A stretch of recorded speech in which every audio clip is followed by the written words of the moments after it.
Pai, eu quero te agradecer pelo privilégio que nós temos de estar na tua casa mais um domingo. Muito obrigado pela vida de cada pessoa que o Senhor trouxe presencial, que o Senhor trouxe para ser servideiro online, que o Senhor está alcançando através do culto nas unidades prisionais. E eu oro, Pai, para que a tua palavra não volte vazia essa noite, que cumpra o propósito, que prospere, que edifique, que confronte, que nós saiamos desse lugar, Senhor, mais firmes em Ti, mais saudáveis espiritualmente, mais fortes, mais ousados, e que o Senhor possa nos confrontar, nos transformar e nos edificar. Eu coloco nas Tuas mãos, Senhor, a minha vida, e eu te peço, fala uma vez mais através de mim, com a Tua igreja, é o que eu te peço pela Tua misericórdia, em nome de Jesus, em nome de Jesus. E quem crê como eu creio e concorda com essa oração, diz...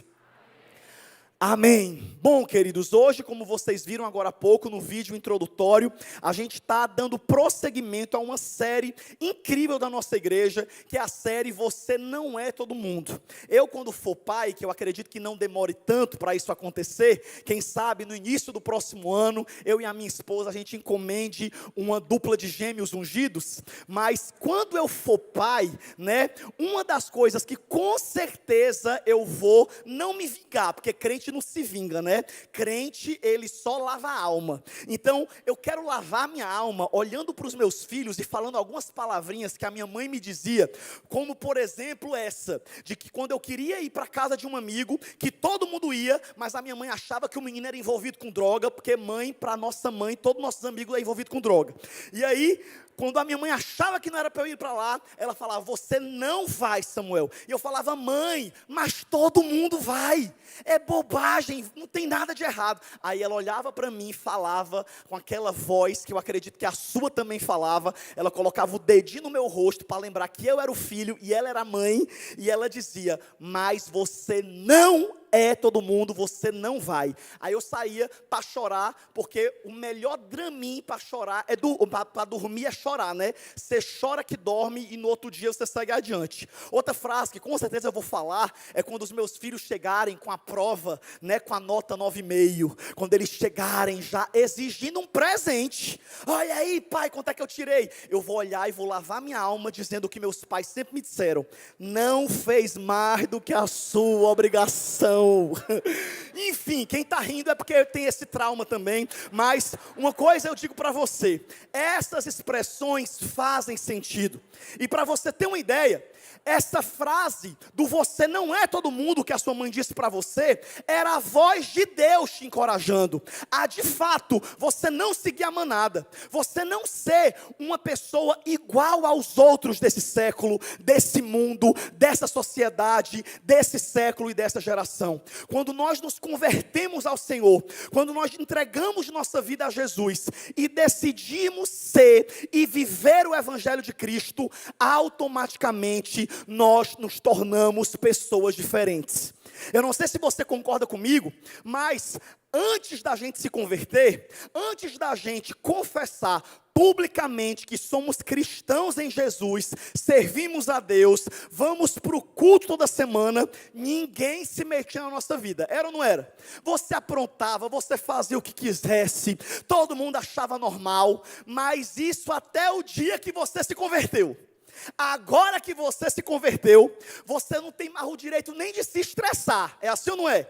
Porque se você se estressar, porque mesmo sendo crente você ainda é ser humano, então vez por outra a gente se estressa, a gente sai um pouco da graça, e a gente às vezes aumenta um pouco o volume, aí todo mundo na mesa olha, aponta o dedo e fala a mesma coisa, e é porque é crente. Diz que é crente, é assim ou não é? Para honrar o nosso bom testemunho, é difícil eles falarem. Agora, qualquer erro que a gente faz, qualquer vacilo que a gente dá, a primeira coisa que as pessoas passam na nossa cara é a nossa fé. E é por isso que nós iniciamos essa série, para encorajar você a de fato ser o diferente, ser aquele que vai na contramão do século. Porque quem sabe você está frequentando a igreja há pouco tempo, ou quem sabe você já frequenta a igreja há um tempo, mas ainda não entendeu a seriedade do que é ser um cristão. cristão. E às vezes você acha que pode servir a Deus e pode servir o mundo, que pode ser crente no domingo e ser endemoniado na segunda-feira. Deixa eu te dar uma boa notícia: Deus não te chamou para se converter a uma igreja, Deus te chamou para se converter a Jesus Cristo e ter a sua vida transformada pelo poder do Evangelho, para que todos olhem para você e digam: eu vejo Jesus na sua vida, eu vejo Jesus no seu comportamento, eu vejo Jesus nas suas palavras. No domingo passado a gente iniciou a estudar sobre o livro de Daniel, que conta a história de 4 jovens que foram arrancados da sua pátria ali em Jerusalém e foram levados cativos para a Babilônia. E a Babilônia nada mais era do que a Las Vegas daquela época.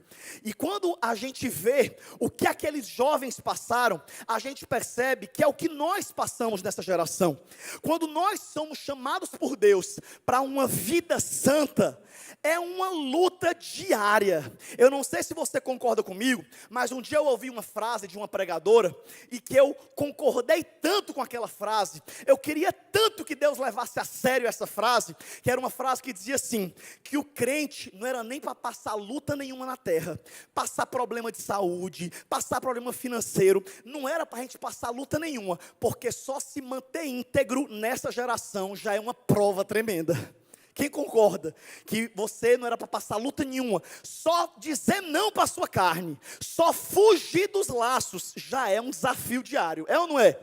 Em vez de você engolir a pessoa que se levantou contra você, você dizer: Deus te abençoe, querendo matar a pessoa, mas você vai lá e fala: Jesus te ama.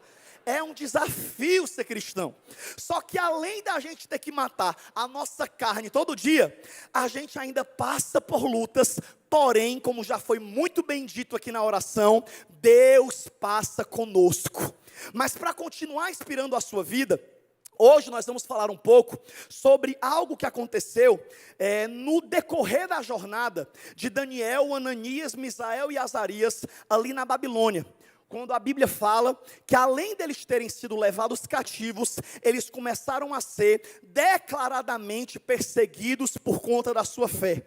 A Bíblia fala no capítulo de número 3, a história dos 3 jovens da fornalha, que eu acredito que a grande maioria aqui já ouviu a história desses jovens. A gente já cantou aqui essa noite sobre a história desses jovens na fornalha. E hoje eu quero abordar um pouco com você sobre o comportamento que os levou para dentro da fornalha e o que Deus fez por eles.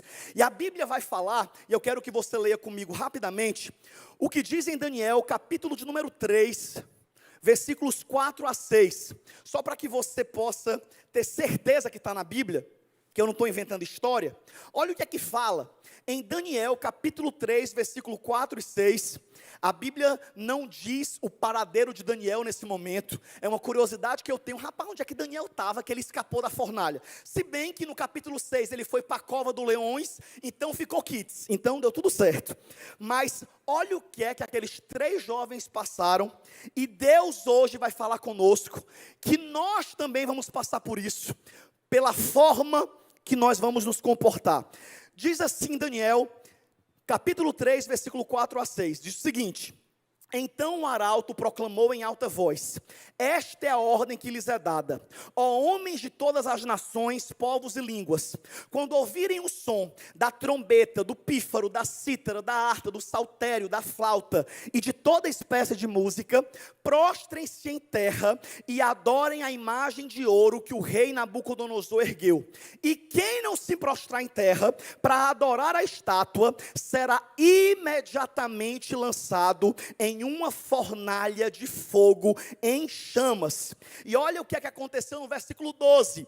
Os 3 jovens que nós aprendemos no domingo passado, que tinham feito um compromisso com Deus de não negar o nome do Senhor na Babilônia, eles foram pegues. Olha o que é que diz: então alguns judeus que nomeaste para administrar a província da Babilônia, a saber, Sadraque, Mesaque e Abednego, não te dão ouvidos, ó rei, nem prestam prestam culto aos teus deuses, nem adoram a imagem de ouro que tu mandaste erguer.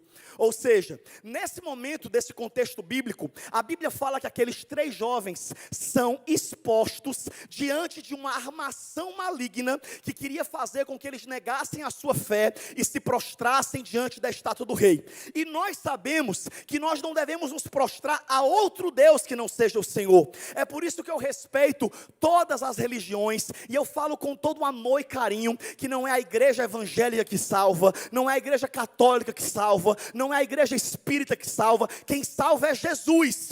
Nós não estamos aqui para falar de uma religião, mas o que nós temos que ensinar à luz da Bíblia é que não há outro nome que salve, e que não existe outro Deus diante de quem você deve se prostrar.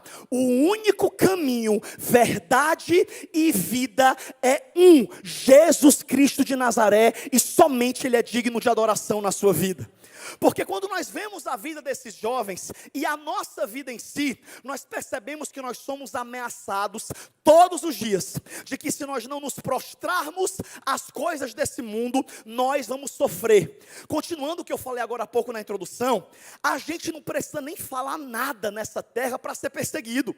Sabe, gente, quando nós nos convertemos ao Senhor, tem muitas pessoas que chegam até a dizer, minha vida era tranquila, foi só virar crente que começou as lutas. Diga misericórdia. Primeiro que isso é conversa sua, deixa de ser vergonhice, porque você passava luta também. Agora que você está querendo colocar a culpa em Deus, porque luta a gente sempre passa, com Jesus ou sem Jesus. Com Jesus o que aumenta é a perseguição, mas também você recebe a promessa de que ainda que você passe pelo fogo ou pelas águas, você não estará mais sozinho, porque o Senhor vai passar do seu lado. Mas quando eu falo sobre perseguição, eu falo com conhecimento de causa, porque quando eu me converti, meu irmão, eu sei que todo mundo conhece a minha história, ninguém aguenta mais ouvir meu testemunho, mas eu vou lembrar só pela milésima vez aqui hoje.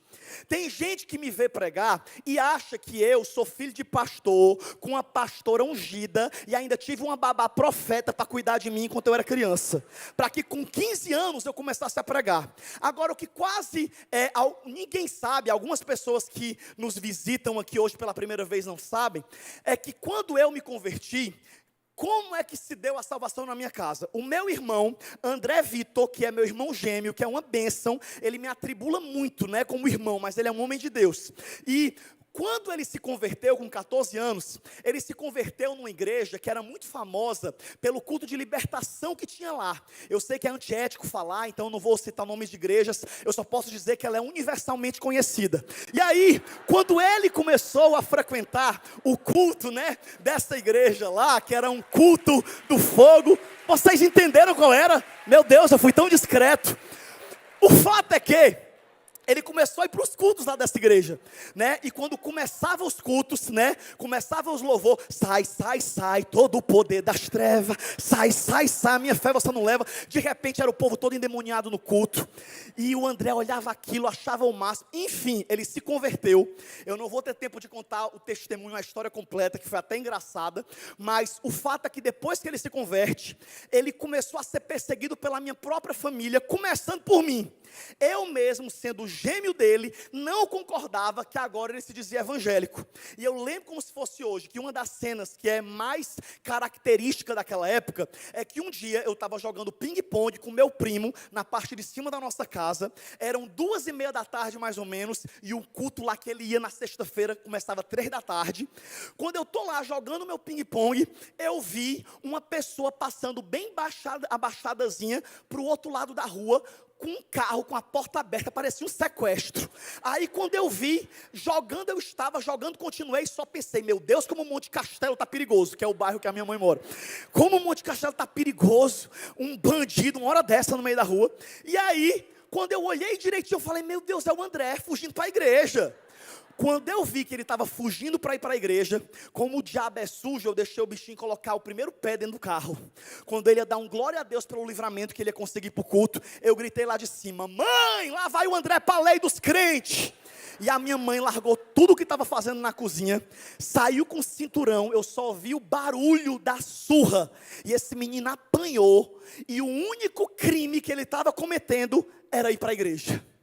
E aí quando ele apanhou, né, que eu vi que acabou a confusão, falei, eita, ele vai já subir aqui para poder fazer confusão comigo. E aí eu já esperei ele com a direita armada, que eu sempre fui uma pessoa assim, muito treinada no Muay Thai. E aí quando ele subiu, eu olhei para ele e falei, e aí crente, vai bater em mim, pastor?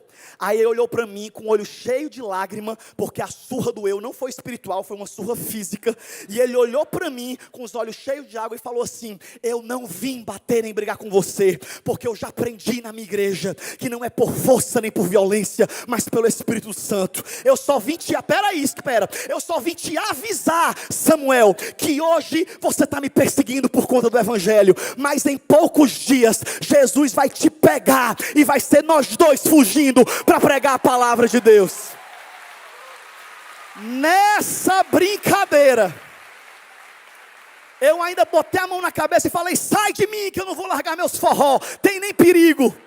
Mas não deu certo, porque a palavra que sai da boca de Deus não volta vazia. Hoje você está profetizando para a tua família, e a tua família está te chamando de louco, mas se prepare que ainda esse ano, toda a tua casa vai virar um manicômio de loucos por Cristo. Todos vão ser alcançados pelo Evangelho, e você e a sua casa servirão ao Senhor. Porém, o que nós precisamos entender, é que servir a Deus, acaba provocando uma perseguição. E nós precisamos entender isso. Sabe qual é? O único crente que não é perseguido? O crente que não é crente de verdade. O crente que se torna confortável com as coisas do mundo. Aquele crente que para ele está tudo bem, que ele concorda com todo mundo. Porque eu não sei se você concorda comigo, mas hoje em dia a gente vive a época do politicamente correto. Que é o quê? Para não desagradar as pessoas, a gente aceita os erros delas. As pessoas olham para a gente e falam, Samuel, isso aqui não leva para o inferno não, né? A gente sabendo que leva o que ela está fazendo, a gente fala assim, não, Deus é misericordioso. Só que o certo é a gente falar, se você está me perguntando, eu não falei nada para você. Você que me perguntou, se você está me perguntando, eu não vou dizer o que eu acho, eu vou dizer o que a Bíblia diz. E a Bíblia diz que isso leva para o inferno, sim. Samuel, por que a gente tem que fazer isso? Porque nós precisamos permanecer em fé. Nós precisamos permanecer na verdade da palavra. Ser crente não é agradar todo mundo. Ser crente é agradar a Deus. E nós precisamos entender que se nós não somos todo mundo, a gente vai ser cobrado por Deus da nossa postura, do nosso comportamento. Sabe, gente, se tem uma coisa que me revolta em nós, é que por conta de viver o evangelho do amor, da graça e da paz, a gente acaba ofendendo o nosso Deus, por conta do mundo. Samuel não entende ainda, eu vou desenhar, para você que tem déficit de atenção, preste atenção. Sabe o que acontece? Semana passada a internet veio abaixo, porque um filme entrou no catálogo de um determinado aplicativo, e o filme tinha cenas de pedofilia. Um filme que já está rolando desde 2017, que está lá rolando. Aí sabe o que acontece? Todo mundo se revoltou, e eu entendo a intenção com que as pessoas se revoltaram, mas o que nós crentes não percebemos, é que a gente deu mais publicidade gratuita para o filme.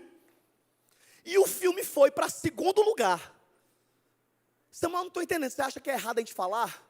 Eu não estou dizendo que é errado falar, eu estou dizendo que o certo é a gente denunciar, para que a política, ou seja lá quem for, tome atitudes cabíveis, mas em vez de a gente gastar a nossa internet dando publicidade ao que o cão está fazendo, a gente tem que dar publicidade ao que Jesus está fazendo, ao que Jesus faz, a salvação, a vida eterna, a casa de Deus, aquilo que o Espírito Santo fala. E eu não estou aqui dizendo para você, que quem sabe se manifestou, que você estava errado, porque Deus conhece a intenção do seu coração. Mas o que eu estou dizendo, sabe o que é? É que Samuel, como é que eu me torno um pai que faz a diferença no mundo? A primeira diferença que você, pai, faz no mundo, é sendo uma bênção na vida dos seus filhos. Em vez de sair fazendo confusão e lacrando na internet, primeiro cuide da sua família. Porque você pode até não acabar com um aplicativo de filmes, mas você pode não dar audiência na sua casa. Samuel, eu estou entendendo. Você vai entender. E sabe o que você precisa entender? Que chegou um tempo de você se posicionar diante de Deus. Em vez de você ficar em uma linha tênue, querendo agradar ao mundo, achando que vai conseguir também agradar a Deus, você precisa ter uma postura de que ainda que você seja lançado no fogo, você não nega o nome do Senhor, você não nega a palavra de Deus. Eu sei que quem sabe tem jovens aqui que estão na faculdade, e por mais que você vá para a faculdade para aprender no seu nível intelectual, lá você vai ser perseguido. Lá na faculdade vão zombar de você, porque na sexta-feira à noite, que a aula acaba mais cedo, vai todo mundo te chamar para beber. E aí sabe o que é que alguns crentes fazem? Eu vou para mostrar que eu sou um crente legal. E quem diz que você tem que ser um crente legal? Você tem que ser crente. Samuel, não entendi. Espera aí que eu vou dar outro exemplo. Eu estou numa dieta, vocês perceberam que eu já perdi 5 quilos, obrigado, não precisa nem comentar. E eu estou fazendo um bocado de coisa, nutrólogo, nutricionista, treinando ao tamanho do braço. E o que acontece? Eu fui para uma casa de amigos no carnaval, e estou lá eu, comendo no carnaval, e o povo oferecendo. Samuel, vai, come. Você não, besteira, só hoje, que é o que o diabo fala. O diabo ele sempre vai falar isso, é só hoje. Besteira, isso aqui o corpo não vai nem sentir. É sempre o que o diabo fala quando ele oferece pecado. O fato é que uma das pessoas que estava lá começou a brincar, e eu comecei a comer. Quando foi no outro dia, o meu nutrólogo pegou e falou assim: Samuel, tu está acabando de comer doce. E eu falei: cara, quem foi que eu te disse? E aí ele foi me dizer que era o meu amigo, que não era nem meu amigo ainda, e que a gente acaba amizade, porque ele que me ofereceu, mandou a foto para o meu nutrólogo.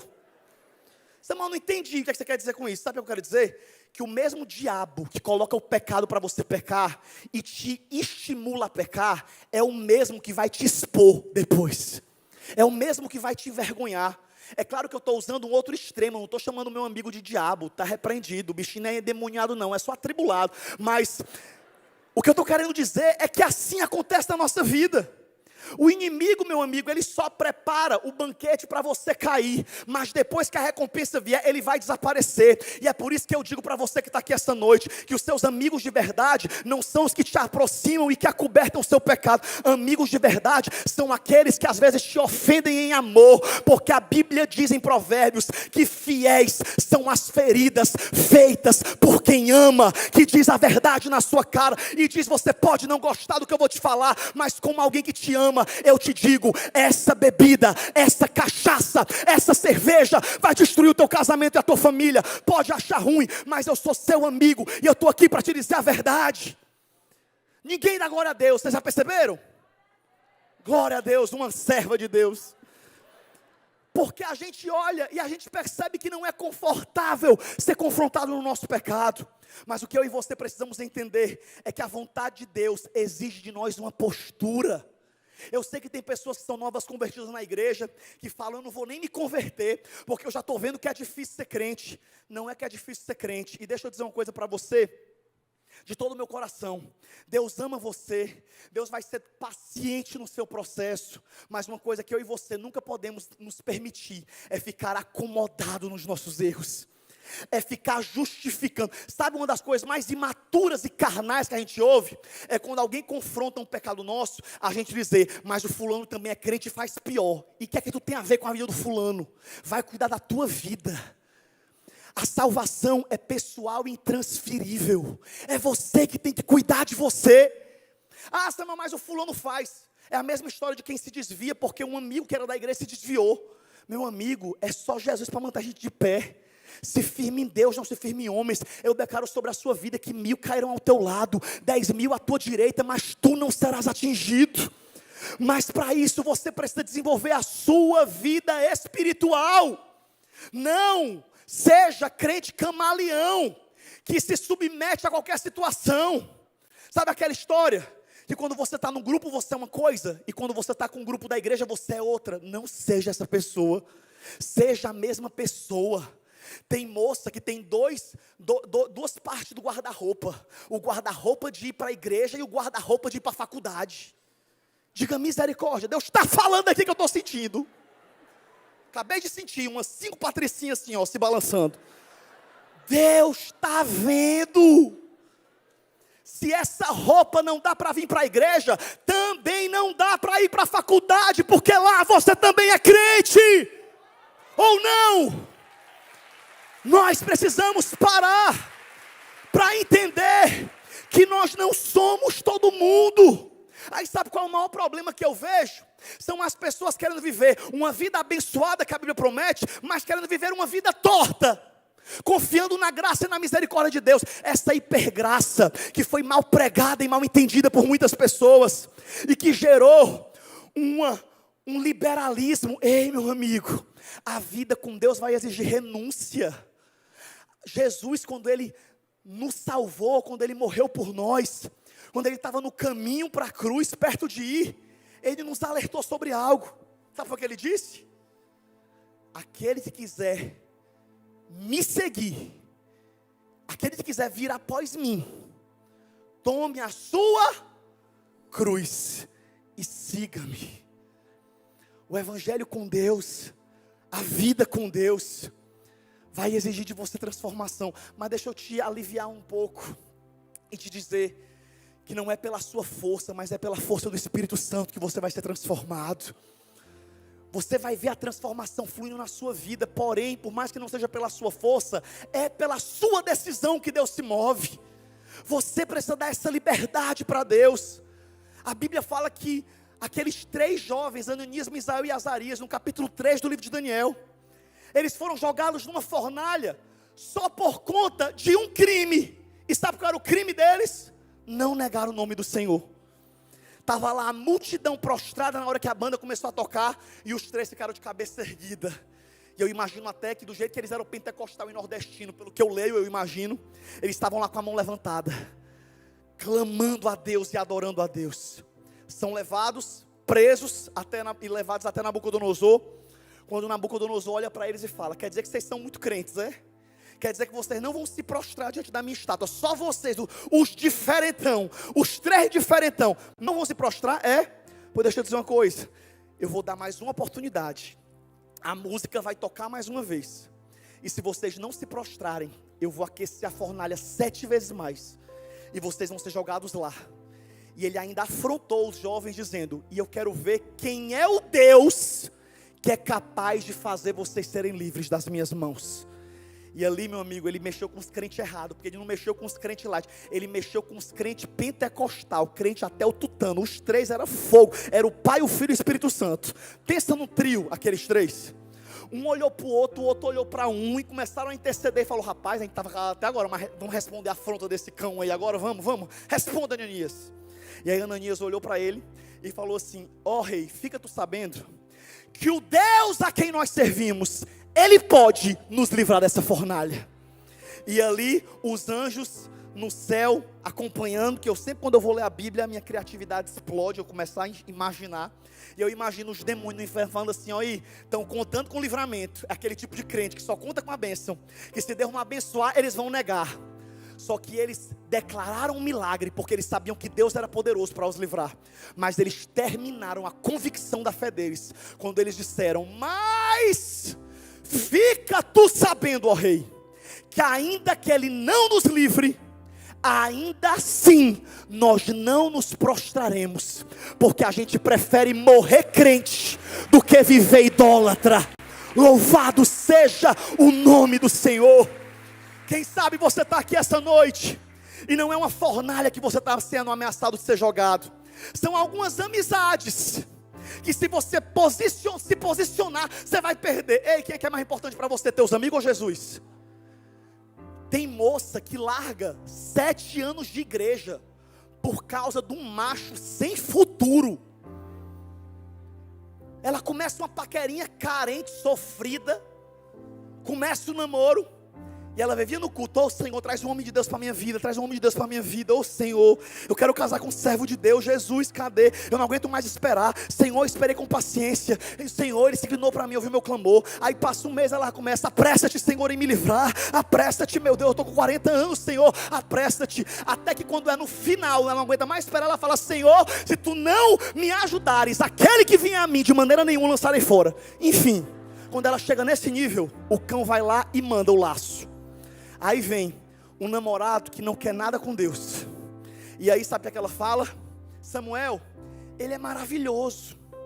Samuel, ele é bonito, trabalhador. inteligente. A moça ali, ela já viveu essa experiência. Inteligente. Presta atenção aqui, brincando, viu, amiga? Presta atenção, é brincadeira, amiga. É só brincadeira, viu? Ó, escute. É brincadeira, amiga. Por favor, participa no próximo culto. Mas, ó, inteligente. O que mais, amiga? Aquele teu ex era? Conta. Enfim, tudo de mais maravilhoso. O único problema dele, escuta essa. O único problema, o único detalhe que faltava era ele crer em Deus. O único problema, Samuel, é que ele não crê em Deus. Mas eu vou ganhar ele para Jesus. Diga misericórdia. É as famosas irmãs do namoro evangelístico, que acha que o Espírito Santo passa por beijo de língua. Oh, não existe isso não. Eu conheço muitas que entraram num laço na vida sentimental, porque acharam que iam converter alguém. Você não é o Espírito Santo para converter ninguém. Você vai pagar o preço, sabe por quê? Porque você está colocando nos seus ombros uma cruz que não foi Deus que te deu, foi você que foi atrás e aceitou. E Deus está falando com pessoas aqui nesse lugar: termina esse namoro, termina esse noivado. É melhor um noivado interrompido do que um casamento fracassado longe de Jesus. Nada vale a pena.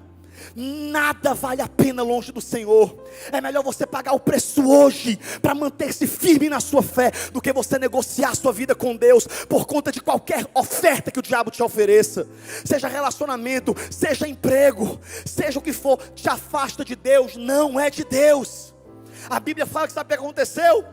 Os três não se prostraram, e Nabucodonosor mandou amarrá-los e levá-los para a fornalha. E quando eles estão caminhando, indo para a fornalha, eu imagino o medo, mas ao mesmo tempo a honra com a qual eles se caminhavam para a morte. Os três, lado a lado. E é por isso que eu amo essa palavra. Eu sempre prego em culto de jovens, para dizer que como é importante relacionamentos que nos aproximam de Deus. Pessoas que caminham no mesmo propósito. Eu declaro que Deus vai te colocar num GC, que é cada um pelo outro e Deus por todos. Um GC, e quem sabe o povo se levante contra vocês, mas um fortaleça o outro espiritualmente. Eu profetizo, meu amigo, que você não vai negar Jesus no teu trabalho, na tua faculdade, no teu colégio. Deixa quem quiser zombar de você. É melhor ser humilhado pelos homens e aplaudido pelos céus, do que agradar aos homens e ser desconhecido por Deus. Jesus falou que aquele que se envergonhar de mim diante dos homens, eu me envergonharei dele diante dos céus. Se esse teu negócio te afasta de Deus, abre mão do negócio. Se esse teu relacionamento te afasta de Deus, vem servir a Deus.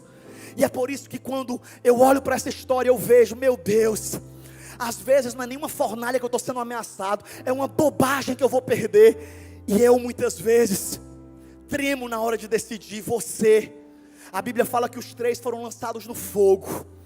E o que aconteceu, e você conhece a história, que na hora que eles foram ser jogados, que abriram a porta da fornalha, estava tão quente, que os próprios soldados que os carregavam, eles foram mortos na hora, pelo bafo do fogo da fornalha.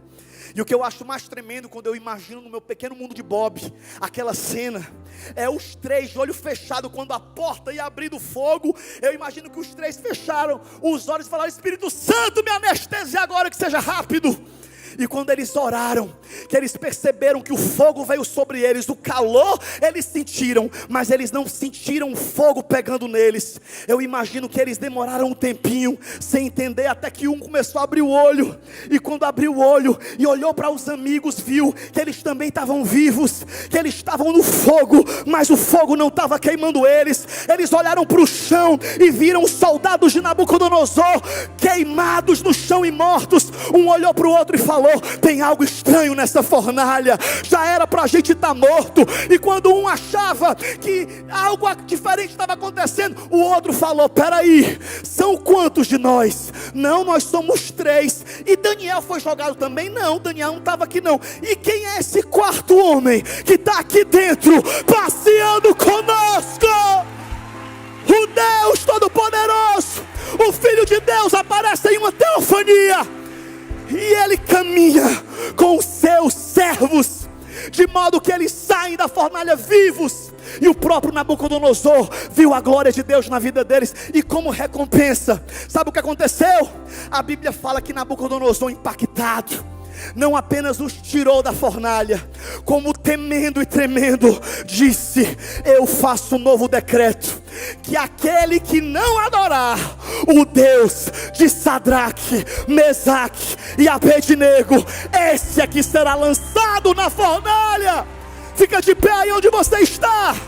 Eu quero que você comece a orar e a dizer: Senhor, me enche de coragem, me enche de ousadia. Eu não vou negar o teu nome, eu não vou negar a minha fé.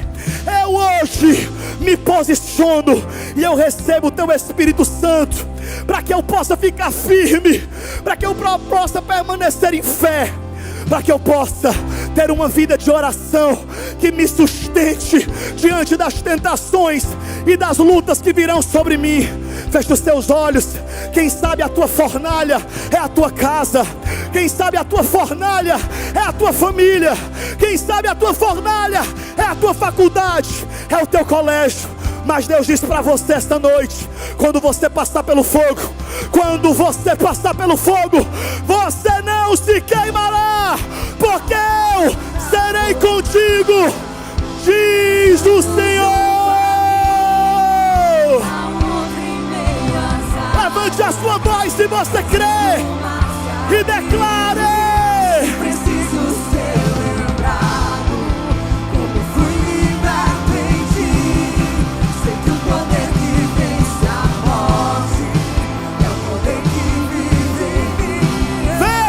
de Deus chegando para te livrar, para te fortalecer, para mostrar para os teus inimigos que você não está sozinho.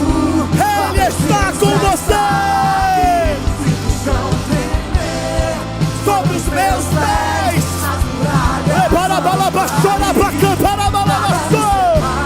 Espírito de Deus, Espírito de ousadia, venha sobre nós esta noite. Andando junto a mim, em meio às águas. Aleluia. Se preciso ser lembrado, fui liberto em ti. Sei que o poder que vence a morte é o poder que vive em mim. Você que está nas unidades prisionais, ouvindo esta pregação de dentro de uma cela, eu quero dizer para vocês especialmente que o Senhor não era da vontade dele que você estivesse aí. Você está aí por conta das suas escolhas, mas o Senhor diz para você esta noite: você acabou de ter um encontro comigo. Eu preparei esse culto para que você ouvisse esta palavra, fosse alcançado, e eu te farei luz dentro dessa unidade prisional. Eu vou te usar, a minha glória virá sobre a sua vida, e daí você vai sair dando um grande testemunho e contando o que Jesus fez na sua vida aí dentro dessa prisão, mesmo dentro da fornalha. Deus é poderoso para ter encontros conosco, para nos chamar para um propósito. Ei, quem sabe tem pessoas aqui esta noite e você está sendo covarde no chamado que Deus tem para você, está colocando uma série de desculpas, está colocando uma série de dificuldades para permanecer na liderança que Deus te colocou. E Deus te diz essa noite: não seja covarde, não seja frouxo. Aquele que colocou a mão no arado não pode voltar atrás. O Senhor é contigo, Ele vai te dar graça para você permanecer em fé. Eu quero que a igreja inteira agora feche os olhos e ore comigo pela vida de pessoas que estão assistindo esse culto. E quem sabe você ainda não aceitou Jesus como Salvador. Não aceitou porque tem medo do que as pessoas vão falar sobre você se você se converter. Ou quem sabe não aceitou porque quem sabe você acha que não tem capacidade de ficar firme com Jesus. Ei, em você não há capacidade, mas o Espírito do Senhor virá sobre ti. Ele vai te dar a mesma ousadia que Ele deu para aqueles 3 jovens, e Ele vai fazer de você um testemunho vivo para a tua família, para o teu trabalho, para a tua cidade, para a tua geração. Quem sabe tem alguém em nosso meio que está afastado da igreja, que se desviou dos caminhos do Senhor por conta de uma decepção tola. Não há nada que você fale para justificar viver longe de Deus. Nada justifica você largar Jesus por coisa alguma. E se o Senhor te guardou e está te dando uma nova oportunidade de voltar aos caminhos dele esta noite, aproveite essa oportunidade e entregue de novo o seu coração ao Senhor.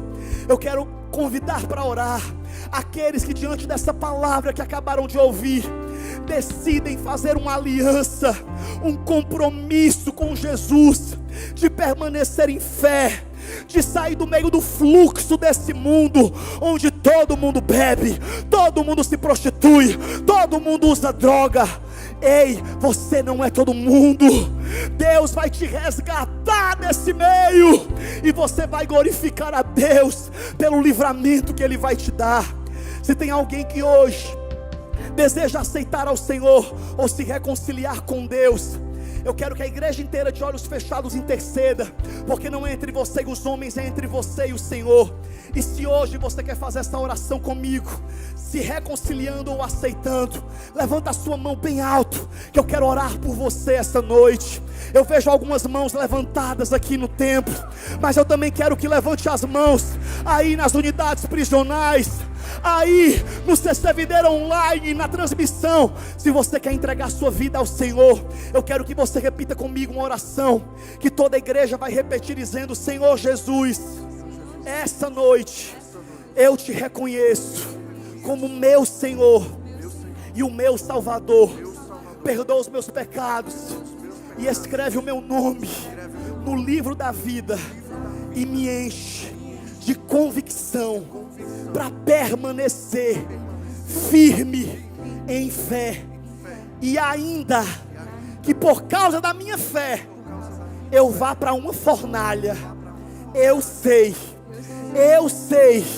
que tu estarás comigo, que eu não estarei sozinho. Levante a sua mão bem alto e fale: eu declaro que eu e a minha casa serviremos ao Senhor, e que através da minha vida muitos conhecerão o meu Salvador e o Salvador deles, Jesus. Se você crê nisso, levanta a sua mão para encerrar e diga que você vê a luz dele vindo para cuidar de você no meio do fogo.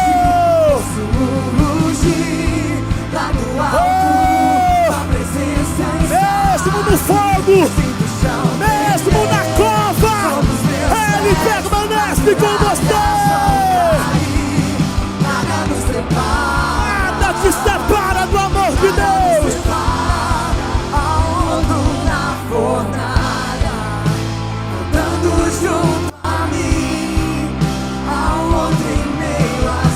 Esse Deus, o quarto homem da fornalha, vai caminhar do seu lado. Como fui liberto em ti, sei que o poder que vence a morte é o poder que vive em mim. Que Deus te abençoe. Fique firme em fé, permaneça, e que Deus te abençoe. Até quarta-feira, na quarta do encontro.